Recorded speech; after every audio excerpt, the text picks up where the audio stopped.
Hi, I'm Ryan Elam, Technical Director of PlanetSide 2.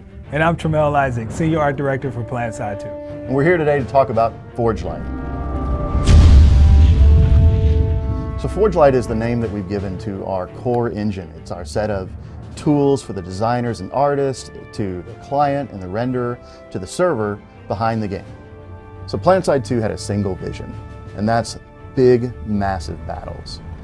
To make PlanetSide 2 actually work, we really needed an engine capable of handling thousands of players on the server, capable of handling all the action at a fast pace, and capable of rendering modern, good-looking graphics. We had the PlanetSide 1 engine. It did a great job of getting around 1,000 people to fight with each other, but we needed to go bigger. And ForgeLight was already an engine that handled several thousand players on its servers. So it became a natural progression for us to switch from the PlanetSide 1 engine to the ForgeLight engine. So the ForgeLight engine allows us to have thousands of players all interacting with each other, all shooting each other at very, very high speeds. Millions and millions of shots, hundreds of man-hours of playtime per day from all of our players. It has to be filtered through all these different servers and has to be tracked. You know, we literally know everything that every player does. We know when your galaxy flies into a tree, to being able to obviously get you guys the things that you buy, to the tool sets that we create so that designers can get content done quickly and balance our weapons quickly. And we also have the awesome graphics engine that allows this guy to do incredible things. The ForgeLight engine allows us to have all the graphic abilities as any other first-person shooter. We've set this scene up to demonstrate fog shadows and volumetric fog. As you can see, the sun in the background is casting shadows based on the thickness of the fog. Next, we demonstrate how clouds interfere with the light and cast shadows over the terrain.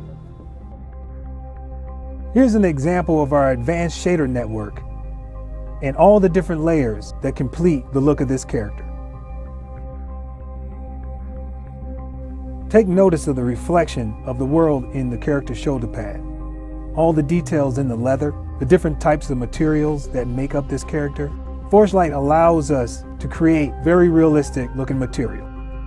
As we zoom in on this helmet, notice the different material types. The red paint has a different metallic sheen than the gray, and notice how the rubberized material also has a very high detail. That all remains even if we zoom out.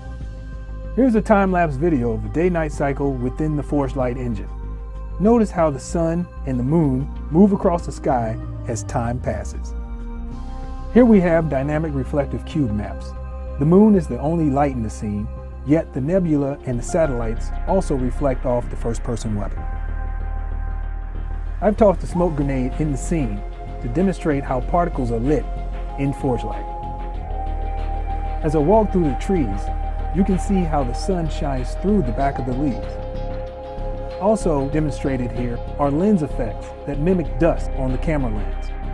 Bounced light from the road illuminates the shadowed rocks in this scene. The sunlight dims as the clouds pass in front of the sun. That concludes our brief demonstration of ForgeLight. Hope you enjoyed it, and I hope to see you on Araxis.